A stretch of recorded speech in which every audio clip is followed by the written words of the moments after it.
E um grupo de líderes empresariais anunciou a instalação de um escritório no estado do Piauí para divulgar potencialidades e atrair novos investidores para o estado. É o LEAD Piauí, que foi lançado ontem. Acompanhe.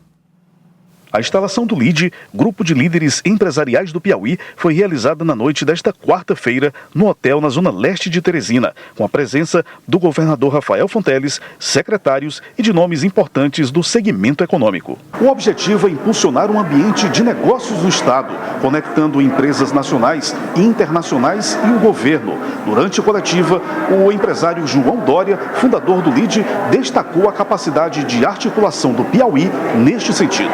Você não pode ficar olhando o meio copo vazio, e sim o meio copo cheio de oportunidade. E transição energética, governador, é uma bandeira absolutamente indiscutível do Brasil. O Brasil é líder em transição energética. As melhores matrizes limpas de energia do mundo estão aqui no Brasil. E o Piauí tem esse privilégio por circunstâncias.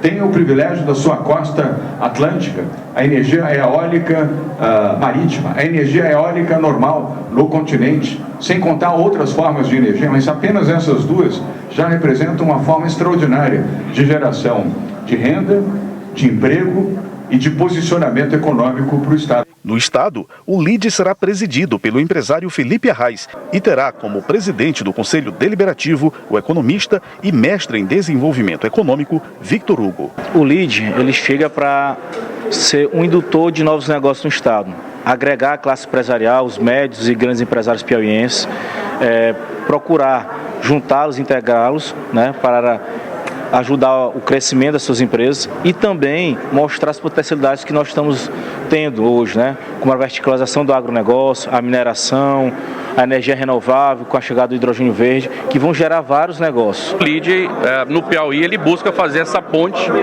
com os investidores, os empresários nacionais e os empresários locais, que estão, obviamente, também abertos a participar desse processo de desenvolvimento econômico. A gente tem observado aqui no estado do Piauí que temos muitos investidores de fora e que eles precisam ser bem recebidos, eles precisam dessa interlocução com o empresariado local. A entidade abrange atualmente mais de 30 setores econômicos. No estado do Piauí, a proposta é potencializar áreas como agronegócio, indústria, tecnologia, inovação e saúde. O governador Rafael Fonteles destacou a importância do momento para os objetivos econômicos do estado.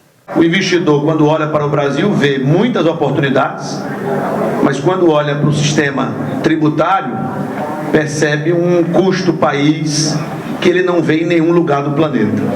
Então, a aprovação da reforma tributária vai possibilitar que não apenas o Piauí, como todos os estados do Brasil, simplifiquem o seu sistema, façam justiça tributária, desburocratizem e passe a ter um imposto que a gente chama por fora e não por dentro, como é o ICMS. Portanto, vai ficar muito mais claro como é em qualquer país do mundo que você vai, compra alguma coisa, tem lá o IVA, a taxa muito clara de quanto está de imposto naquele produto. O Brasil vai viver isso daqui a aproximadamente 6 anos. E nessa transição, o que ficou acordado? Para justamente todo mundo concordar. Ficou acordado que o futuro IBS, que vai substituir o ICMS, ele vai ser distribuído entre os estados conforme a média de arrecadação de 2022 a 2026. A partir dessa média é que cada estado vai receber a sua parte do bolo.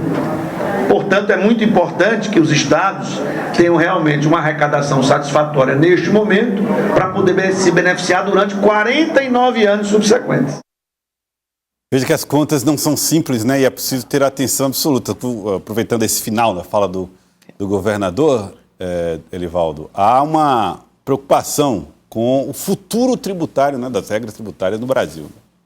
O governador conhece bem a matéria, foi secretário de Fazenda do Estado 7 anos, presidiu por 2 mandatos consecutivos o CONCERFAZ, que é o Colegiado Nacional de Secretários de Fazenda, e trabalhou exatamente numa fase importante da discussão final da reforma tributária. Então, é um emaranhado de leis, portarias, que vai desde a União até os municípios, agora de forma mais simplificada, mas que precisa, é necessária essa fase de maturação. também chamada de transição. Então, a previsão é só que daqui a 6 anos, no máximo, nós tenhamos os efeitos da reforma tributária aprovada no Congresso no ano passado. E a outra coisa, Lívia, é a formação do LIDE, né? O Grupo de Lideranças Empresariais no Estado do Piauí, que João Dória criou há 20 anos no Brasil, já está em vários estados do país e agora chega ao estado do Piauí. Uma demonstração de que esse sentimento, né, de agregação, de sentimento gregário que envolve o empreendedor no estado do Piauí vai se fortalecendo em algumas instituições. LIDE tornou-se uma delas. Isso, Joelson, a gente pode falar por meio de 2 frentes. A primeira é econômica, que é esse diálogo mais aproximado do governo do estado com o empreendedorismo, com o autônomo, que existe uma crescente muito grande dentro do estado do Piauí, assim como em todo o país. É uma narrativa quase que global, mas no recorte estadual cresce-se cada vez mais essa autonomia dos negócios. Então, é importante ter uma infraestrutura, não somente privada, mas também pública, para que haja esse crescimento e que fortaleça essas relações, que traga uma credibilidade, que traga uma segurança financeira e institucional para esses empreendedores, para esses micro, macro, aqueles que estão pleiteando uma vaga no mercado. Agora, o outro viés é o político, porque percebe-se cada vez mais também essa flexibilidade, esse lastro ideológico em que o governador Rafael Fonteles ele está transitando. Ele sempre se colocou como centro-esquerda, é um político de centro-esquerda e que se comunica muito bem com as duas vertentes, com os ativistas mais raízes do Partido dos Trabalhadores e também da esquerda do Piauí, mas também tem um bom trânsito com esse lado mais econômico, mais liberalista da economia brasileira e, em específico, piauiense também. Então, a vinda de João Dória também é um reforço em relação a isso, de que há um trânsito positivo dos dois lados e que torna, inclusive, mais perceptível essa tendência política, de que há, sim, uma flexibilidade nessas relações, não somente partidárias, mas também institucionais. É verdade, é interessante você trazer esse ponto. O presidente, inclusive, esteve aqui ontem, né? O Felipe Arraes, ele falava sobre como eles querem que esse trabalho, que essas articulações sejam nada partidárias, mas cumpram um papel político, de fazer com que esses empreendedores, esses empresários possam ser ouvidos e possam pensar soluções para o estado do Piauí. Então, claro que o Grupo LIDE tem essa característica política, mas se afasta um pouco das questões partidárias. E o governador Rafael tem tido realmente um bom diálogo nesses segmentos todos. Agora, se nós fizéssemos uma pergunta, Erivaldo Barbosa, entre 2018 e 2020, sobre as eleições de 2022, você colocaria João Dória como um ator político importante no país naquele momento? Quem sabe até um presidenciável para 2022? Voltamos para 2020, Erivaldo Barbosa? Ele tentou, né? Bem que tentou. Ele, como governador de São Paulo, chegou a renunciar o mandato, foi buscar a condição de candidato a candidato no PSDB, não conseguiu unidade nem no PSDB, muito menos no esforço de construir uma frente capaz de, através do seu nome, emplacar uma candidatura competitiva em 2022. Ele se dispôs da esquerda à direita, do ponto de vista dos extremos, com Bolsonaro da direita e até com setores de esquerda que ele batia ostensivamente na esquerda, no PT e no atual presidente Lula. Em 2018, ele chegou a se autoproclamar Bolsodória.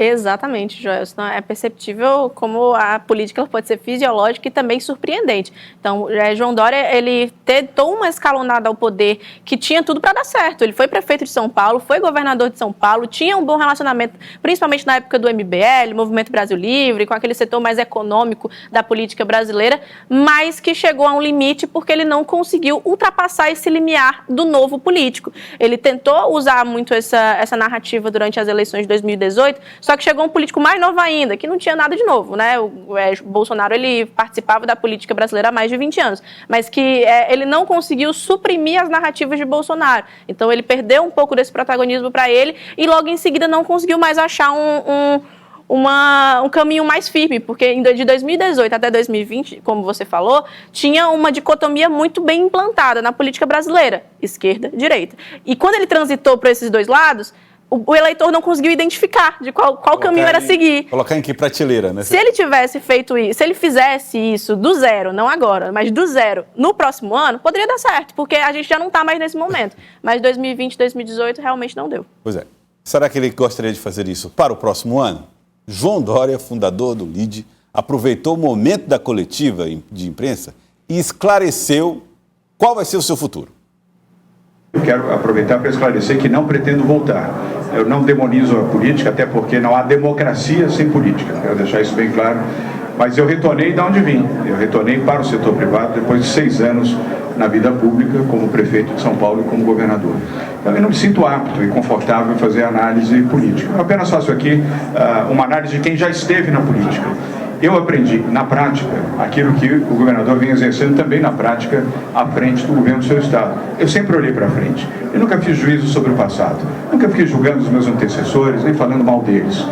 Governadores ou aqueles que me antecederam à frente da prefeitura de São Paulo, onde eu os sucedi. Nunca fiz juízo sobre isso e, sinceramente, não perdi meu tempo fazendo isso. Eu investi meu tempo olhando para frente, olhando para o futuro, onde o esforço da prefeitura, e especialmente do governo de São Paulo, poderiam ser contributivos para a melhoria da qualidade do emprego, a geração de emprego, a mitigação da pobreza, a redução das diferenças e a exploração de boas oportunidades. Então, o único conselho, se eu pudesse oferecer, seria: vamos olhar para frente, vamos olhar o futuro do Brasil, parar de dividir o país, parar de constantemente fazer referências ao passado, seja quem for.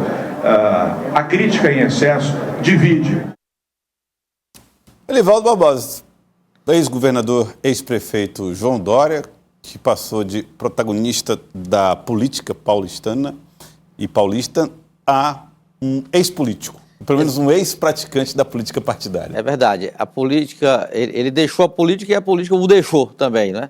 Mas ele não fala mal da política, ele reconhece que as decisões são políticas e a importância delas é fundamental para o sucesso do país, do ponto de vista da consolidação da democrática, do desenvolvimento econômico. Agora, como o ex-governador João Dória informou, ele tem origem na iniciativa privada, bem sucedido na iniciativa privada, foi bem sucedido na política também, quando se apresentou como alternativa na Prefeitura de São Paulo, depois no governador, quando tentou o voo mais alto, não deu.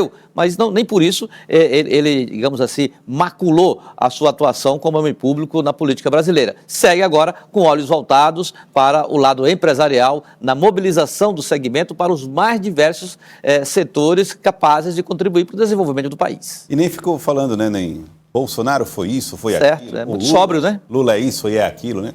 Realmente não fez nada do ponto de vista político partidário.